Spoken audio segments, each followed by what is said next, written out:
A questão é o seguinte... Você faz muito da hora. A gente precisa também contextualizar que o Felipe Monteiro está falando um período em que havia a Guerra Fria, o auge da Guerra Fria entre União Soviética e Estados Unidos, a União Soviética infiltrando várias guerrilhas na América do Sul, na América Latina, no sudeste da Ásia. Em vários locais haviam golpes. Houve golpe de Estado no Chile, houve golpe de Estado na Argentina, houve um golpe de Estado aqui no Brasil, houve golpes em todo o hemisfério sul praticamente. Ele está querendo comparar com o período em que há uma redemocratização do mundo. Então, não sei como é que essa descontextualização pode levar a esse raciocínio. Eu também não sei. Na própria retórica do Felipe, ele mesmo vai e ele mesmo volta, porque no fim do dia, e conhecendo um pouquinho da fala e da retórica do Felipe, ele também não acha que isso era uma tentativa de golpe válida. Primeiro porque não tinha apoio institucional, não tinha apoio da imprensa como tinha em 64. É outro universo, Felipe. E você sabe disso. Você sabe que aquelas pessoas, e eu concordo com você, que a gente tem que se indignar. Deixa eu concluir. A gente tem que se indignar sim, se houve tratativa, se houve pensamento. Ok, eu também me indigno, também como democrata, concordo com você. Não é possível que isso aconteça. Não é possível que aconteça vandalismo na Praça dos Três Poderes, nos órgãos públicos. Concordo com você. Ponto. Dito isto, você sabe que aquela manifestação não tinha condições de aplicar golpe de Estado no Brasil. Ponto. Você sabe disso, porque não eram as mesmas condições que nós tínhamos em 64, mas nem de longe. Não dá para comparar uma coisa com outra, é só retórica isso. É só para entrar nessa discussão ideológica aqui. A realidade agora, em 8 de janeiro de 23, não se compara com 64. Não tem comparação. Agora eu volto para o ponto inicial. Felipe Monteiro, você vê possibilidade de Jair Bolsonaro ser absolvido? Ou você acha que já é um processo em que as pessoas mais ou menos antecipam que haverá uma condenação? Qual a sua opinião e por que, no caso, as pessoas já podem antecipar que haveria uma condenação? Qual a sua avaliação sobre isso? Vamos ficar na pauta aqui das testemunhas de defesa. A minha avaliação é que o Bolsonaro vai ser condenado pelo STF, sim. Agora, quando eu pego, por exemplo, o processo e vejo ele de capa a capa, eu não vejo nenhuma prova definitiva contra o Jair Bolsonaro. Então, na minha opinião, o STF deveria absolver o Jair Bolsonaro pelas provas que ali estão no processo. Até porque grande parte das provas que estão no processo é conversas entre ministros e assessores do Bolsonaro falando em nome do presidente da República. Não o presidente da República se manifestando diretamente sobre o assunto e sobre a suposta tentativa de golpe. Então, na minha opinião, um crime dessa gravidade, que é um crime de golpe de Estado, de abolição do Estado Democrático de Direito, que é um crime gravíssimo, tem que ter uma prova definitiva e cabal para condenar alguém. Né? Não conversinha de um assessor contra assessor, de um ministro contra ministro. Não. Então, na minha opinião, infelizmente eu digo porque a STF não tem prova para condenar o Jair Bolsonaro, infelizmente, não tem no processo nada definitivo, mas infelizmente o STF irá condenar o Jair Bolsonaro. E da mesma forma, né, eu acho que há várias provas definitivas em relação a vários ministros e assessores do Jair Bolsonaro em relação à tentativa de golpe. Né? Mas em relação ao Bolsonaro em si, eu não vejo nada definitivo, Capês. Agora, o Guilherme Mendes, você está aí quietinho, o que você acha disso? Quer dizer, o Felipe Monteiro já dá como certa a condenação e defende que não há provas para esta condenação. Queria perguntar, porque nós tivemos primeiro o caso do sono da baleia Jubarte, depois tivemos a falsificação da carteirinha de vacinação, depois nós tivemos o presente, que era presente, depois quando ia pegar o Lula e a Dilma já não é mais presente, pode ficar com ele. E agora essa questão. Como é que você vê essa sequência em que se praticamente tem o processo, não dos fatos, mas da pessoa? Isso que a comunidade jurídica tem criticado. Isso não te atinge? Você não partilha dessa opinião? Não, eu não partilho, até porque não é a pessoa, é o cargo que a pessoa ocupa. Fosse você a andar de jet ski em qualquer praia e talvez incomodar ali uma baleia, ou então o outro caso que você mencionou da carteirinha de vacinação, não teria repercussão, não teria importância, talvez sequer seria investigado, porque nós não somos o presidente da República. Então, é natural que do presidente da República, aliás, de todo homem público, se exija mais cuidado com as suas atitudes, mais cuidados, principalmente com as suas falas. Agora, de todo caso, primeiro, eu sou totalmente contrário a antecipar prognóstico, porque isso aqui nós estamos fazendo uma análise jurídica, nós não estamos fazendo uma análise de futurologia, não é? Muito se dizia, meses atrás, que o senador Moro seria cassado. Não aconteceu nenhuma cassação, pelo contrário, houve uma reforma da decisão por unanimidade. Então também a gente tem que parar um pouco de desacreditar as instituições e achar que tudo está decidido, todas as decisões já estão tomadas, que já há direcionamento. Os casos recentes não têm comprovado isso. E esses 3 que você citou, Cabeça, é uma prova. O fato de ser indiciado, de ser investigado, não quer dizer que vai ser condenado. O ex-presidente Bolsonaro foi absolvido nas 3 hipóteses que você colocou: presente, baleia e carteirinha de vacinação.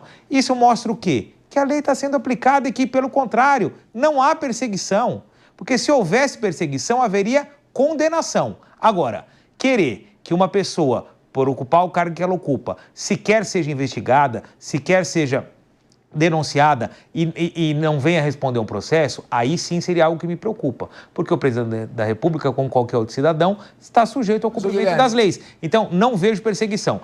E só para concluir, nesse episódio, o presidente Bolsonaro sai muito mal. Por quê? São 2 alternativas. Se ele autorizasse, tivesse autorizado e fizesse parte dessa trama golpista, ele seria um golpista. E por si só, num país sério, teria sua carreira política encerrada, como o Felipe bem falou, não dá para conviver numa democracia com golpista.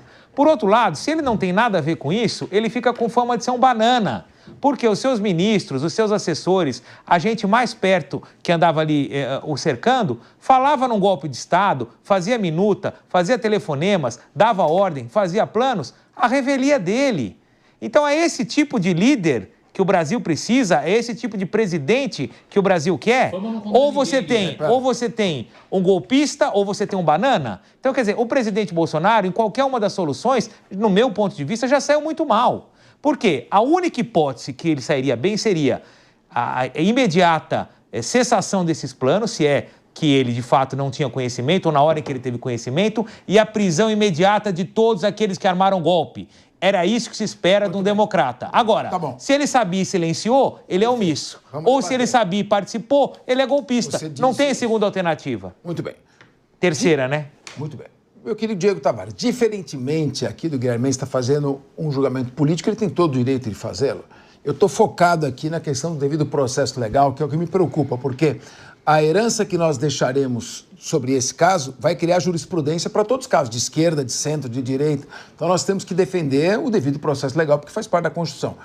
Qual seria a prova, que é aquela bala de prata, que eu não vi, pelo que saiu na imprensa, aquela bala de prata que diria que o Jair Bolsonaro realmente autorizou e deu início a uma tentativa de golpe. Eu não vi isso ainda. Queria colocar na mesa para que vocês debatessem. Dá tempo de chegar até o Guilherme e ele pesquisar até lá. Olha, Cabeça, bala de prata não tem nesse caso. Se tivesse, imagino eu que já teria sido apresentada. Agora, eu acho muito engraçado o Guilherme, que é um grande advogado, enfim, tal como o PP também é um grande advogado, falar aqui que, olha, isso não é questão de crime, é questão da fama para um político que se propõe a ser um líder nacional. Guilherme, se fama fosse condenar alguém, eu acho que mais da metade dos políticos que nós temos no Brasil hoje estaria respondendo por roubo. Porque, olha, se tem uma fama que é espalhada no meio político, é a fama de ladrão de muita gente. Você não pode, como disse aqui o Capês, você tem o direito de fazer esse julgamento político, você tem o direito de, enfim, ter a sua opinião pessoal sobre o Bolsonaro. A grande questão que se coloca é, esse debate já atingiu níveis, assim, de absurdos de descolamento da realidade. Nós temos uma anistia paralela, por exemplo, sendo discutida, que reduz a pena dos crimes para golpe de Estado, dos crimes de atentado, abolição violenta do Estado Democrático de Direito, simplesmente para que essa redução de pena atinja os presos, as pessoas que estão injustamente presas em razão do 8 de janeiro.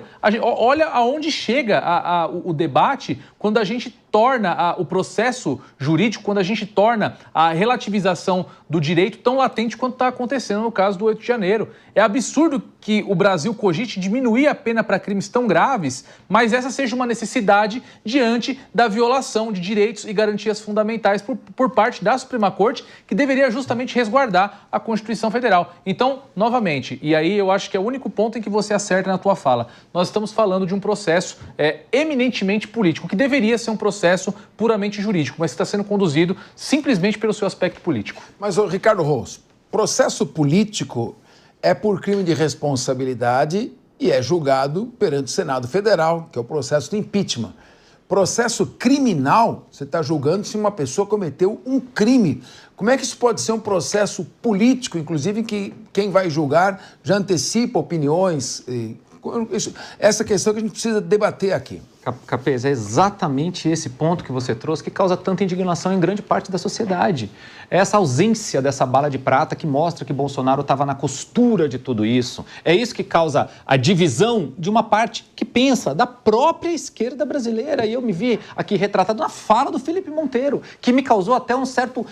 Olha o pensamento. E eu concordo com a fala do Felipe, tá bom? O Felipe diz o seguinte: não vejo elementos para condenar Bolsonaro, juridicamente falando. Porém, provavelmente será condenado. Isso diz tudo sobre o processo político. E é isso que está causando indignação. Não é que teve pessoas pensando nisso, que houve algum financiamento que deve ser investigado e tal. É justamente toda a aura política e o julgamento político de um líder político, que poderia ter sido feito no Congresso Nacional, mas não foi, enfim. No fim do dia, é isso que está acontecendo e é isso que causa essa indignação em mim e uma boa parte da população brasileira que sabe que no Brasil tem tantos outros problemas que nós deveríamos estar olhando, mas nós estamos aqui discutindo se vai condenar ou não vai condenar Bolsonaro, que não deveria ser condenado, mas que provavelmente, na minha opinião, o será. Agora, o Felipe Monteiro, tem pessoas ali condenadas a 14 anos de reclusão por tentativa de golpe e estavam participando de uma manifestação. Qual que é a diferença, o limite entre você criticar, por exemplo, um sistema eleitoral, expor o seu direito de crítica, dizer, não, eu acho que o voto tem que ser, não pode ser eletrônico, tem que ser escrito, tem que ser por escrito, tem que ser entregue na urna. Qual que é o limite em que você faz a diferença entre a liberdade de expressão de uma opinião, uma liberdade de manifestação que não concorda com o resultado de uma eleição, ainda que o tenha respeitado? Qual o limite entre isso e você ameaçar a deposição do Estado Democrático de Direito como um todo? Porque é isso que nós estamos discutindo, né? Tem pessoas que estão 14 anos lá e foram, nem sabiam por que estavam ali, participando daquela manifestação. Eu queria fazer essa pergunta a você. Não, são duas questões diferentes, Capês. Primeiro é o seguinte, que não há limite da liberdade de expressão. Qualquer palavra, qualquer opinião sobre o sistema eleitoral do Brasil tem que ser protegida pela Constituição Federal. Agora, falar, por exemplo, que a urna é fraudada, é fraudável, na minha opinião, não é opinião, é crime. Né? Colocar em xeque dessa forma as eleições no Brasil não é opinião. Agora, falar que podemos melhorar o sistema eleitoral do Brasil, poderia ter uma possibilidade de, além de votar eletronicamente, ter um canhotinho físico, isso não é nada normal. Brizola, por exemplo, já falava isso. Né? Ciro Gomes já defendeu esse mesmo processo eleitoral. Esse é o primeiro ponto. O segundo ponto é em relação às pessoas condenadas no 8 de janeiro, né? Que, na minha opinião, foram penas, sim, excessivas. E isso é culpa do STF e de todo o processo, na minha opinião, por não fazer o processo de uma forma, na minha opinião, cuidadosa. Até porque o que faz aqueles manifestantes serem golpistas ou serem manifestantes que depredaram o patrimônio público é o dolo. Se a pessoa está lá para se manifestar sobre determinado assunto e não quer dar golpe de Estado, não dá para falar que ela queria cometer o golpe de Estado. Agora, se a pessoa for na manifestação para efetivamente dar o golpe de Estado, mesmo sem condições físicas de dar o golpe de Estado, essas pessoas são golpistas. E, na minha opinião, o STF não conseguiu especificar e particularizar quem são as pessoas e como é que seriam os dólares dessas pessoas, né? Qual que é a intenção dessas pessoas estarem na manifestação. Então, se não conseguir, na minha opinião, de comprovar o dolo, tem que absolver todo mundo. Pois é. Essa é a minha opinião sobre esse caso. Agora, eu vou colocar um outro tema para vocês aqui, meu querido, começando pelo Guilherme Mendes, que é mais assim, acesinho, é bom que seja, senão não tem debate. Guilherme Mendes, estou vendo aqui uma matéria de 17 de março desse ano, da revista Veja. Metade dos acusados recusou acordo para se livrar da prisão. Ou seja, foram oferecido acordo para 1.552 acusados de 8 de janeiro. 1.552. E desses 1.552, 1.000 recusaram o acordo. Eles receberiam ali uma pena de multa e a obrigação de fazer um curso sobre a democracia. E eles recusaram. Então, 1.552 receberam a proposta de acordo. Minha dúvida é a seguinte, eu queria debater com vocês. Esse acordo só pode ser proposto para crimes que tenham pena mínima inferior a 4 anos. Está na lei. Ora, se o acordo foi proposto, é porque o crime tem pena mínima inferior a 4 anos. Tentativa de golpe e atentado ao Estado Democrático de Direito tem pena mínima igual a 4 anos.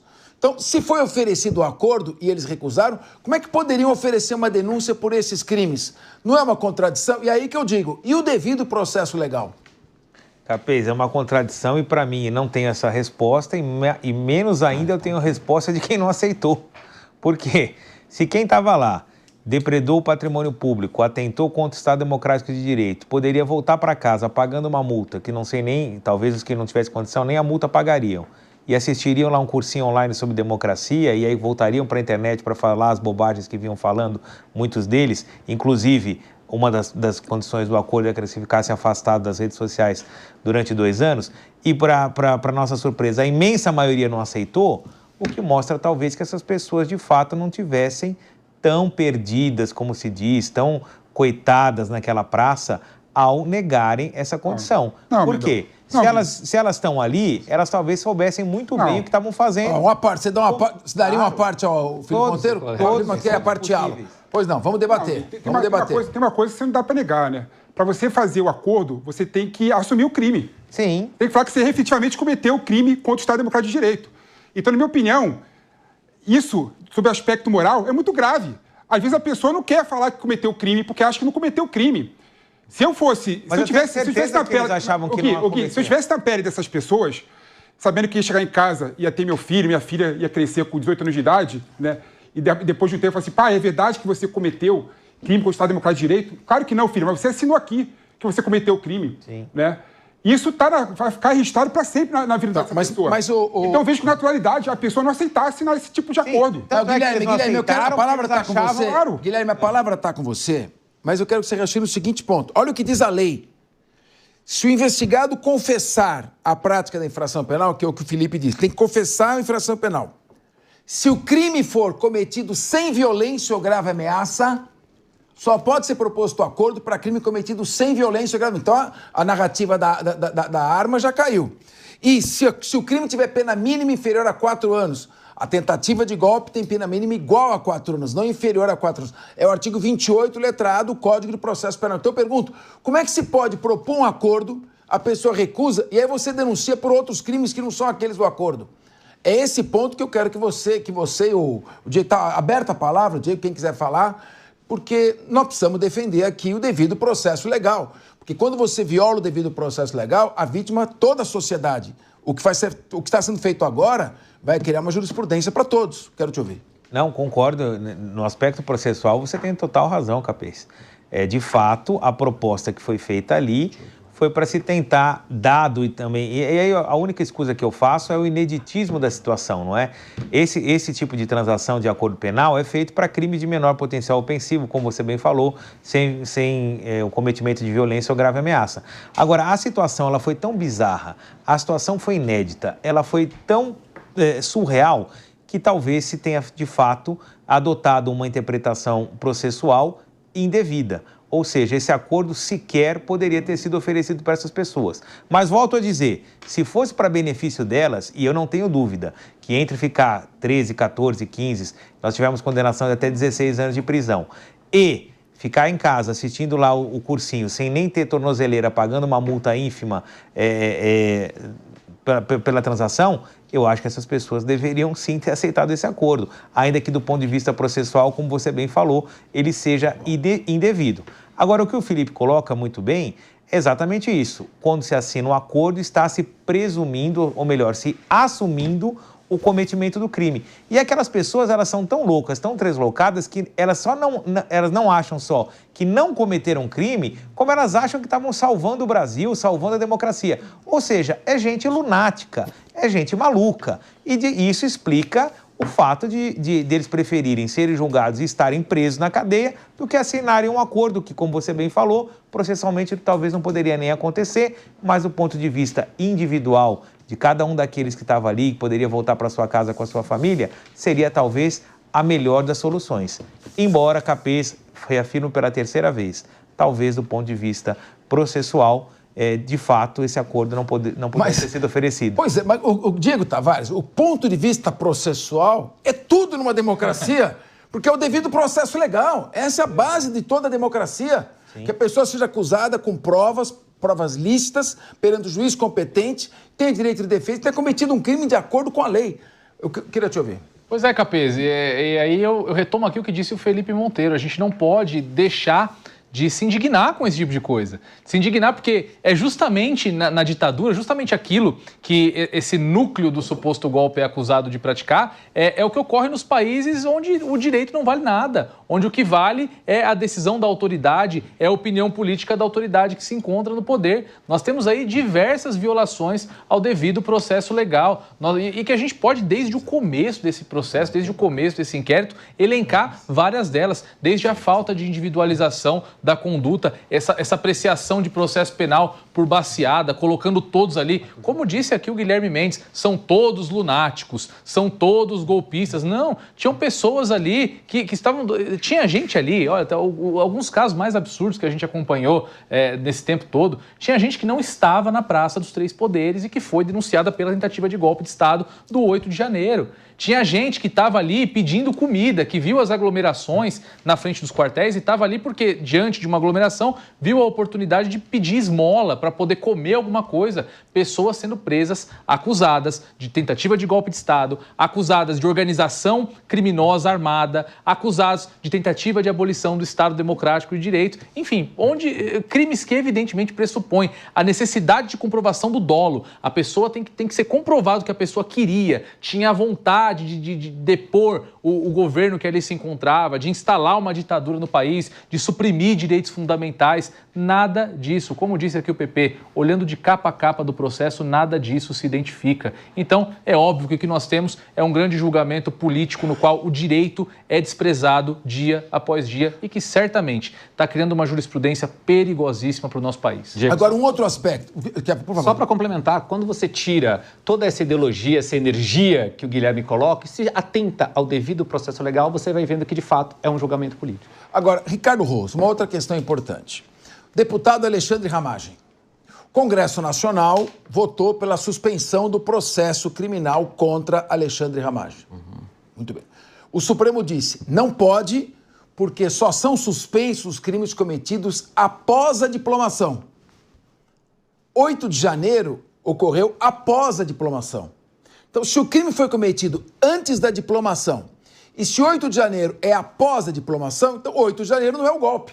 É outra contradição também que nós estamos vendo. Queria que você comentasse isso também. É, de fato, uma contradição. E você vê que o Supremo se pega nesse próprio raciocínio dele. Realmente, a diplomação foi pós. Agora há uma argumentação paralela de que houve ali alguns crimes anterior à diplomação e é essa linha que vai ser sustentada, mas o pensamento está totalmente perdido. Quando a gente se atenta ao devido processo legal, tem muitas falhas e o processo não deveria estar sendo conduzido da forma como está sendo conduzida. Quando você tira o elemento político do processo, sobra muito pouco para se caminhar do jeito que está sendo encaminhado. Felipe Monteiro, então vamos lá. Teve o momento da 9 de dezembro, que foi a discussão da minuta. 9 de dezembro. E ali o Alexandre Ramagem teria participado. E tem 8 de janeiro, que foi a manifestação. De acordo com o Código Penal, a participação não chega a ser punida se o crime não é pelo menos tentado. Ora, o crime começou a ser executado, se é que existiu, 8 de janeiro. Quando você faz essa divisão, você está dizendo que uma coisa não tem nada a ver com outra. Então, é uma contradição. Eu quero ouvir você e o Guilherme, que já está com o dedinho aqui dizendo que não concorda. Não, são coisas diferentes, Capete. Vamos lá. Pelo processo, pela denúncia apresentada pela Procuradoria-Geral da República, eles fazem uma correlação dos fatos desde 2022 até 8 de janeiro. Não é? Desde quando o Bolsonaro começou a falar mal das urnas eletrônicas, passando por várias reuniões que o Bolsonaro teve com os assessores e com os ministros dele direto para falar sobre a luta do golpe, chegando, culminando 8 de janeiro. Né? Então, esse liame todo que foi colocado foi antes do 8 de janeiro. Agora, a situação, se houve realmente a execução ou se ficou na fase de idealização e de conjecturação, essa é uma questão jurídica que tem que ser colocada. Mas, por exemplo, fazia parte do golpe, né, pelo menos que foi colocado ali na reunião das autoridades, monitorar as autoridades públicas. Se efetivamente houve monitoramento das autoridades públicas, como do Alexandre de Moraes, como do presidente Lula, como do Geraldo Alckmin, teoricamente isso seria execução, não seria conjecturação. Eu estou só colocando aqui para colocar como que a situação a palavra tá com tem você. uma complexidade. Né? A palavra está com você. Assim. Mas falar, por exemplo, que a execução ocorreu somente 8 de janeiro, né? não é, no meu modo de ver, a melhor forma de analisar o processo da Procuradoria. Senão, realmente, você vai achar que a Procuradoria da República e o STF tá fora da casinha, nesse caso específico. Não. Pelo contrário, tem uma situação lógica que você pode concordar ou discordar. Eu discordo, por exemplo, mas a situação está colocada no processo. Sim, mas você está dizendo que o fato de ser feitas críticas à forma como se dá o sistema eleitoral, de que a urna eletrônica ela é passível de... Você está dizendo isso. Que o processo é isso. Sim, o fato de haver críticas com relação ao processo de votação eletrônico, dizendo que ele corre riscos ou não, a pessoa manifestou a opinião dela. Isso por si só já seria o início de uma tentativa de golpe? Não, eu não estou falando isso. Eu estou falando que no processo, na denúncia da Procuradoria-Geral da República, eles fazem a ligação tanto quando, no começo, quando o Bolsonaro falou mal da urna eletrônica, porque a eletrônica é fraudada, inclusive a reunião com os embaixadores do mundo todo, né, falando sobre mal da urna eletrônica, também fazia parte desse liame que tudo se liga até 8 de janeiro. Sim, mas a melhor maneira de você... Eu não estou falando que isso justifica e comprova o golpe de Estado. Não, estou falando que no processo... Eu pergunto é o seguinte, a melhor maneira de você desmistificar a crítica à urna eletrônica não é demonstrando a sua segurança ou é prendendo quem critica? Não, coisas diferentes. Estou falando de coisa diferente, Capeta. Foi o seguinte, que na denúncia apresentada pela Procuradoria-Geral da República, ela coloca lá que se iniciou tudo, né, quando o Bolsonaro falou mal da urna eletrônica, no sentido de colocar em xeque, né, o sistema eleitoral no Brasil e fazendo reunião com o embaixador do mundo todo. Né? Se isso, na minha opinião, é golpe de Estado ou não, essa é outra questão. Mas o golpe de Estado, pela denúncia, não começou e não terminou no 8 de janeiro. Pelo contrário, tem vários fatos e atos que, de forma lógica, segundo a Procuradoria-Geral da República, se entrelaçam e comprovam que houve tentativa golpista do Bolsonaro e dos ministros. Isso eu coloquei. Muito bem. Mas, o Ricardo Rosa quer falar? A pergunta é, cadê o início da execução? É isso que eu estou falando. Porque o sujeito, houve monitoramento de autoridades ou é uma conversa de idiotas botando no papel? Eu quero saber se saiu de um simples diálogo de bêbado para entrar numa execução efetiva? Houve início da execução? Essa é a questão. Ricardo Rosa, depois o Guilherme já pediu a palavra. Eu gosto de falar com o Felipe, porque o Felipe ele dissolve um pensamento que me interessa.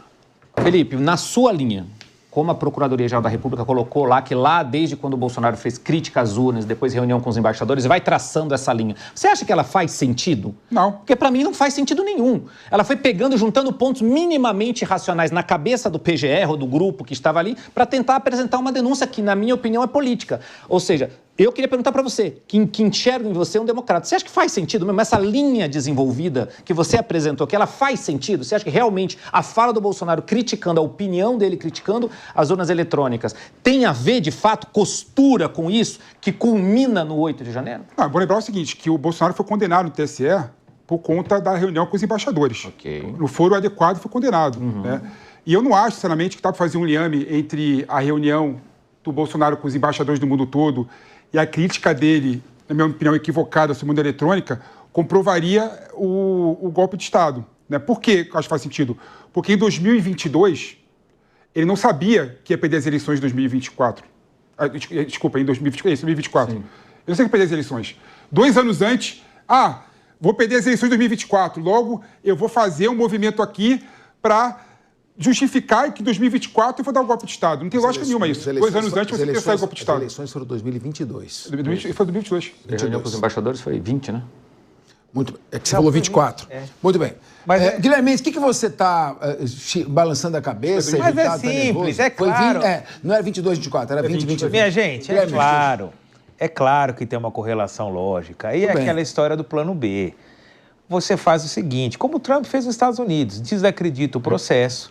Se você ganhar, tá tudo certo. Sempre foi assim, valeram as leis, a urna é maravilhosa, o sistema eleitoral é fantástico. Se você perder, olha, estava vendo? Eu sabia, só perdi porque é fraudado, porque se fosse sério eu ganharia. Ou seja, tem vitória dos dois lados. Se ganhou na urna, parabéns, assume e esquece a narrativa. Se perdeu, perdeu porque é fraudado. E as pessoas compraram essa ideia. E dentro dessa linha, faz sentido sim, e aí a PGR está corretíssima em elencar toda a série de atos, desde discursos, postagens, falas isoladas, fomento a influenciadores, financiamento a influenciadores covardes que fugiram do Brasil para ficar fazendo postagens nos Estados Unidos, porque sabe que daqui seriam presos. E toda a criação desse ambiente era para isso. O 8 de janeiro era só o grande finale, caso as Forças Armadas encorpassem esse coro de que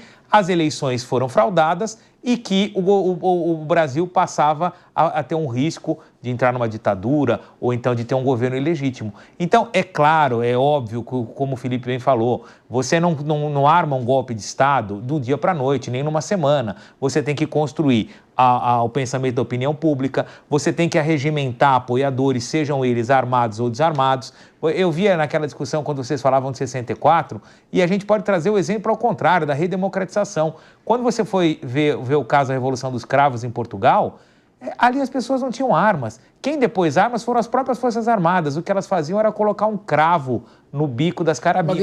E o apoio popular foi fundamental para que as Forças Armadas se voltassem contra o governo, que até então elas sustentaram por mais de 20 anos do salarazarismo, e a Revolução aconteceu sem a população se armar, sem a população se surgir contra as Forças Armadas. Então, achar que o apoio popular é irrelevante para a tomada do poder, isso é um grande engano, seja ele num golpe ou seja ele num processo de redemocratização. O apoio popular é fundamental. E essas pessoas de 8 de janeiro estavam lá para isso, tentar dar legitimidade para um plano golpista de um bando de criminosos e lunáticos. Muito bem. Na minha opinião, tudo que você falou corrobora a tese da generalidade da acusação, ou seja, faça uma narrativa genérica e evite individualizar a responsabilidade de cada um. Mas o princípio geral do direito é sum quic triburi, dar a cada um o que é seu e individualizar a culpa de cada um.